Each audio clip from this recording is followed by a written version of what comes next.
अप्रैल के last week में Tesla के सीईओ एलोन मस्क इंडिया आने वाले थे। यहाँ पे ये Indian prime minister Narendra Modi ji से मिलते और फिर एलोन मस्क इंडिया में अपने पहले इन्वेस्टमेंट का ऐलान करते।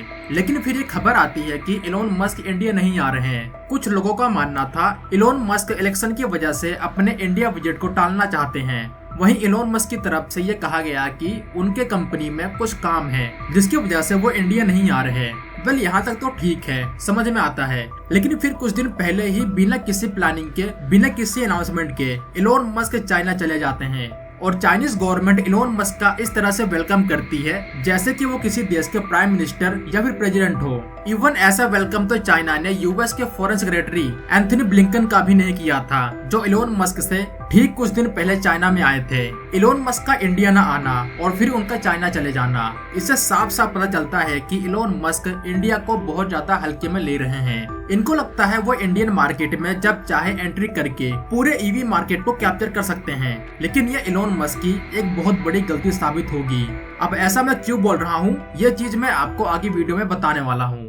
अगर अभी के सिचुएशन की बात करें तो इंडियन गवर्नमेंट चाहती है टेस्ला इंडिया में इन्वेस्ट करे और सिर्फ टेस्ला के इन्वेस्टमेंट के लिए इंडियन गवर्नमेंट ने अपनी ईवी पॉलिसी में बदलाव करके बिना टेस्ला के नाम मेंशन किए एक स्पेशल स्कीम भी लॉन्च कर दी, जिसके ऊपर मैंने एक डिटेल वीडियो बनाई है जहां पे मैंने क्लियरली बताया है कि ये स्कीम कैसे लॉन्ग टर्म में इंडियन ईवी ब्रांड्स को ही नुकसान पहुंचाएंगी। अगर आपको और ज्यादा डिटेल में जानना है तो इस वीडियो का लिंक डिस्क्रिप्शन में मिल जाएगा। वेल बेसिकली इस स्कीम के अंडर अगर कोई कंपनी इंडिया में $500 मिलियन का इन्वेस्टमेंट करती है, 2 साल के अंडर अपना प्रोडक्शन भी स्टार्ट कर देती है, तो ऐसी कंपनियों को सिर्फ 15% का टैरिफ पे करना पड़ेगा per year 8000 high and vehicles को इंपोर्ट करने पे।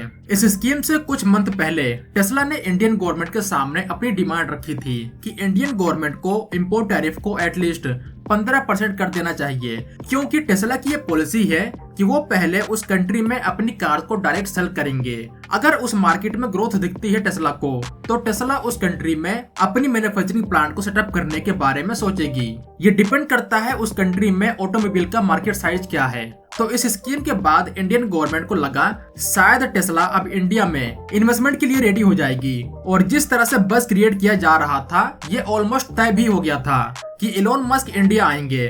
तो इससे यही लगा कि टेस्ला अब रेडी है इंडिया में एंट्री करने के लिए, और इंडिया वो पहली कंट्री बनेगा जहां पे टेस्ला अपने मैन्युफैक्चरिंग प्लांट को सेटअप करेगी पहले, डायरेक्ट सेल करने के बजाय। लेकिन ऐसा कुछ भी नहीं हुआ। टेस्ला चाहता तो है इंडिया में एंट्री करे, लेकिन शायद चाइना का फैक्टर यहाँ सबसे बड़ा है, क्योंकि जब एलोन मस्क इंडिया आने वाले थे तो चाइना ने एलोन मस्क को डायरेक्ट या फिर इनडायरेक्ट ये मैसेज दे दिया कि आपको तय करना है इंडिया या फिर चाइना, और एलोन मस्क ने चाइना को चुना। शायद इसलिए एलोन मस्क का चाइना में एक ग्रैंड वेलकम हुआ और एलोन मस्क ने चाइना में जाकर चाइनीज ईवी मार्केट की तारीफ भी की। तो एलोन मस्क का थॉट क्या हो सकता है? वेल ये तो कह पाना मुश्किल है कि यहाँ सच में एलोन मस्क की क्या स्ट्रेटजी है इंडिया के लिए। इतना तो समझ में आ रहा है कि एलोन मस्क के लिए चाइना से ज्यादा इम्पोर्टेंट कंट्री कोई भी नहीं है आज के टाइम, इवन यूएसए भी। लेकिन इसमें इंडिया को चिंता करने वाली कोई बात नहीं है, क्योंकि एलोन मस्क रिग्रेट करने वाले हैं अपने फैसले पे। हाँ ये बात बिल्कुल सही है कि अगर टेस्ला इंडिया आती तो इससे इंडिया में इन्वेस्टमेंट आता, जो बाकी छोटे छोटे इन्वेस्टर हैं उनका भी ध्यान इंडियन मार्केट पे जाता, नए जॉब्स क्रिएट होते। ये बात अपनी जगह सही है। देखो कुछ ऐसे फैक्ट हैं जिनको एक्सेप्ट करना होगा हमको। नंबर 1, टेस्ला एक ऐसी ब्रांड है जिसकी टेक्नोलॉजी बाकी की ईवी ब्रांड से बहुत ज्यादा एडवांस है। दूसरी बात, टेस्ला के कार बहुत महंगे हैं। इवन टेस्ला के हिसाब से जो इनका सबसे सस्ते से भी सस्ता मॉडल है उसकी भी प्राइस इंडियन मार्केट में आराम से 25 से 30 लाख की रहने वाली है। और हाँ, अगर ये एक्सपोर्ट करते हैं इंडिया में तो टैरिफ को ऐड करने के बाद इसकी प्राइस और ज्यादा हो जाएगी। फिर एक चीज और हमें एक्सेप्ट करनी होगी, टेस्ला एक ग्लोबली फेमस ब्रांड है जिसकी डिमांड इंडिया में भी है। लोग खरीदना चाहेंगे, भले ही इसको बहुत से लोग अफोर्ड न कर पाए, लेकिन अगर उनको 5 से 6 लाख एक्स्ट्रा खर्च करना पड़ेगा तो वो टेस्ला के लिए कर सकते हैं। बट जब टेस्ला इंडिया में एंटर ही नहीं कर रही अभी के टाइम, तो हमको इन सभी पॉइंट पे उतना ज्यादा नहीं सोचना चाहिए, क्योंकि अब टेस्ला को शायद सोचना होगा कि वो कुछ सालों में, इवन 2 या 3 सालों में क्या क्या लॉस करने वाले हैं अपने इस फैसले के बाद। अभी के टाइम इंडियन मार्केट में ईवी के फील्ड में मोस्टली इंडियन ब्रांड ही लीड कर रही हैं, लेकिन उसका इम्पैक्ट अभी उतना नहीं है। इसका रीजन हो सकता है शायद अभी इंडिया में ओवरऑल ईवी इंफ्रास्ट्रक्चर पूरी तरह से रेडी नहीं है।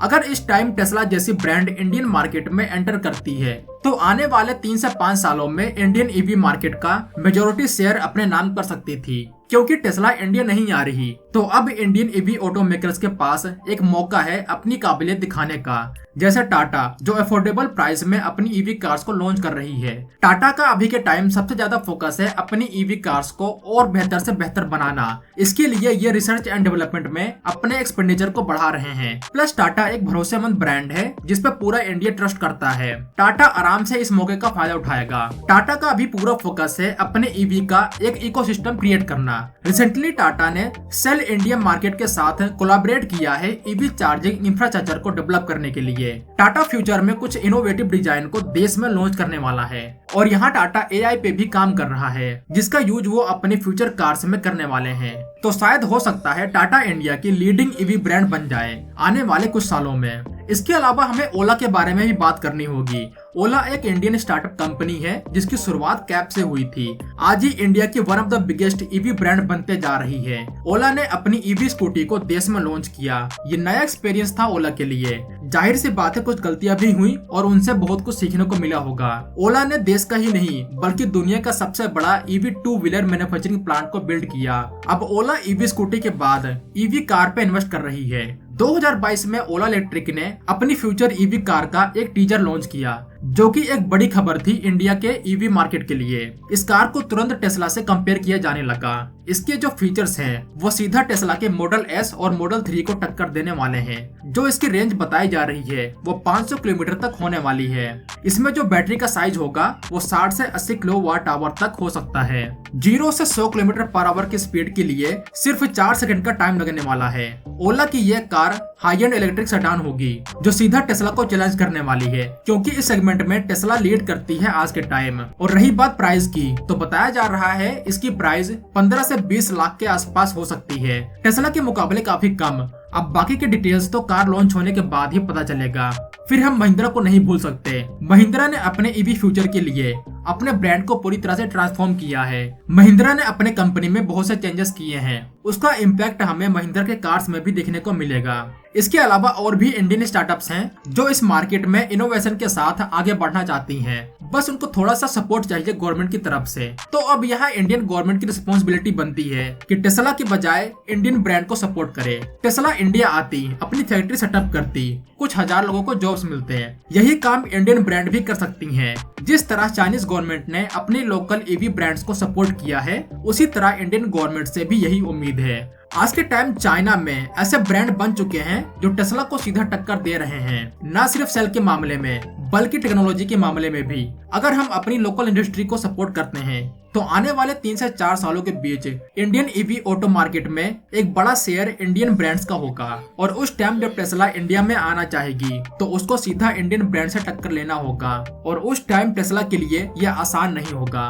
और मैं जरूर चाहूंगा कि इंडियन गवर्नमेंट अपनी इस नई ईवी स्कीम को रिमूव करे जो टेस्ला को ध्यान में रखकर बनाई गई थी, क्योंकि इस स्कीम से लॉन्ग टर्म में इंडियन ब्रांड्स को ही नुकसान होने वाला है। अगर आपको डिटेल जानना है तो आप मेरे इस वीडियो को देख सकते हैं। तो अगर आपको वीडियो इन्फॉर्मेटिव लगी हो तो वीडियो को लाइक करना, शेयर करना। अगर आप नए हो तो सब्सक्राइब भी कर लेना। तो मिलते हैं एक नई वीडियो में एक नए टॉपिक के साथ। तब तक के लिए जय हिंद दोस्तों।